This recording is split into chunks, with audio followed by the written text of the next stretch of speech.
Hello, everybody, and welcome back for another receipt chain of the Cafe and Diner archives. I'm your hostess, Madam Hellfire, and let's get started with the SRD receipt chain. I'm going to break this one into two because there are 8 total receipts, so let's get started with the first one, and that came out October 4th, 1995 from employee 44, and it says, I've been conducting some research into the Cafe and Diner customer Mrs. Aka per 71's request. From what I can tell, Mrs. Aka is a much more obscure Canadian personality, especially in contrast to the more well-known Mrs. Pleasant and prolific Mrs. Umbra. I think the most interesting thing about Mrs. Aka's involvement in Padre Santos' church is that Padre wanted her on his staff despite her ties to Mrs. Umbra. As I see it, Mrs. Umbra is a bit of a liability to Padre Santos, as she comes in well past 3 o'clock. Though I suppose Mrs. Pleasant is a bit of a liability as well, seeing as she does not dance for Padre directly. Perhaps that's why Padre wanted Aka, to have at least one member of his parish under his direct control, except that's not quite the case with Aka.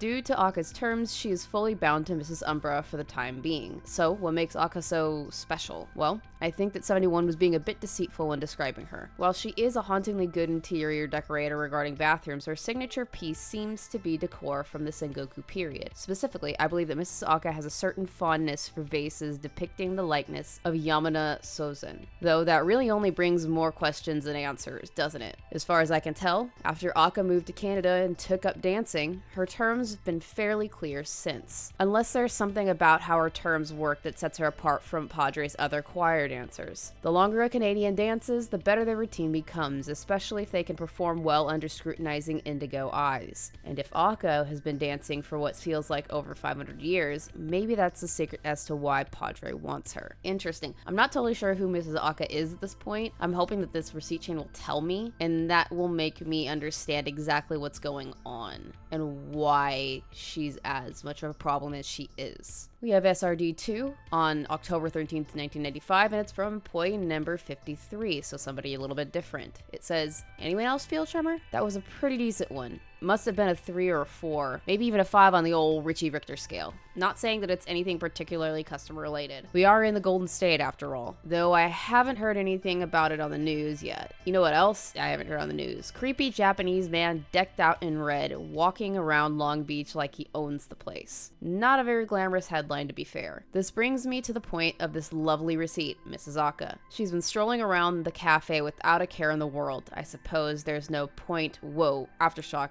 What was I saying? Oh yeah, there's no point in being surprised that she knows where the cafe is. Her employer, Mrs. Umbra, was literally dining in like a month or 2 ago. And if Umbra knows where the cafe is, Aka knows where the cafe is. And if Umbra and Aka know where the cafe is, well, we can be certain that Padre knows too. Though, unlike our seasonal friends up at the coast, I feel like it wouldn't be too hard for Padre to figure out where we peddle coffee with or without Aka and Umbra. Now, what does catch me off guard is that Aka is even bothering to put her face on in the morning, just like Mrs. Pleasant last month, which is, I feel, dangerously bold of Padre and his cohorts. You'd really think they'd be more, I don't know, subtle about this whole business. It's not every day that some new preacher from up north sets up shop in LA. If any of you see Mrs. Aka around, don't even bother engaging with her. She's a notoriously vicious customer whose insults will make you cry until your eyes bleed. Literally, she's allegedly on a shorter leash thanks to Umbra. But as 44 pointed out, you don't get to dance this long without working out some loopholes. Ooh, eyes bleeding. That's not fun. Okay, so see into the dark, just follow your eyes. It's off rock trivia. Let's see what our little hints are. What song are those lyrics from? It's made by The Cure, if that helps. Okay, so let's do a little searching.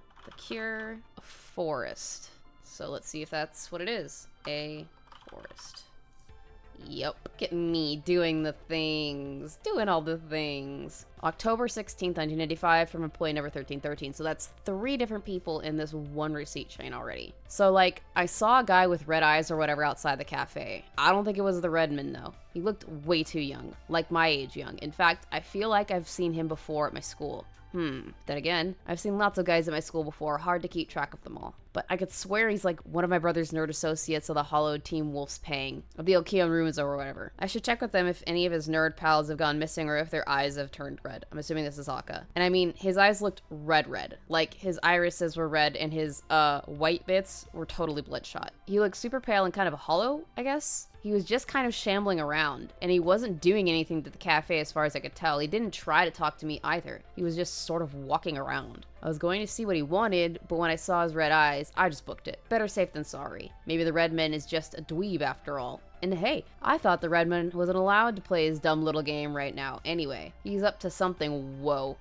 Whoa, that was a huge earthquake. That had to have been bigger than the one last Friday. If the San Andreas decides to shred us to pieces, I'm so over it. Can't we do some kind of magic or whatever to stop these stupid earthquakes? Like, are we sure this isn't Padre's doing? Or the Redman's? It seems like anytime someone tries to make a receipt on this creep, the whole cafe starts shaking. I'll check with my brother about the aftershock. I'm so over it.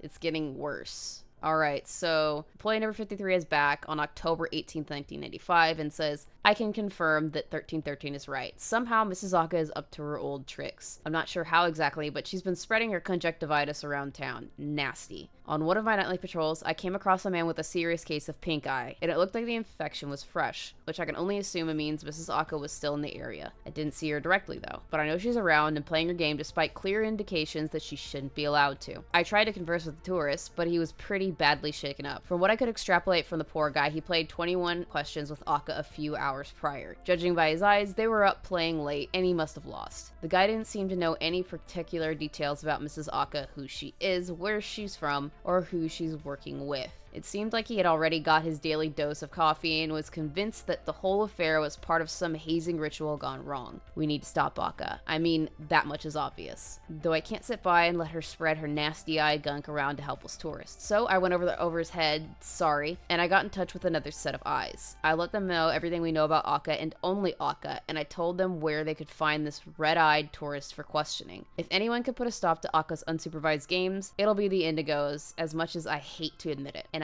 I know we really shouldn't be inviting unwanted attention to our operations, but I gave it my usual spin and blur.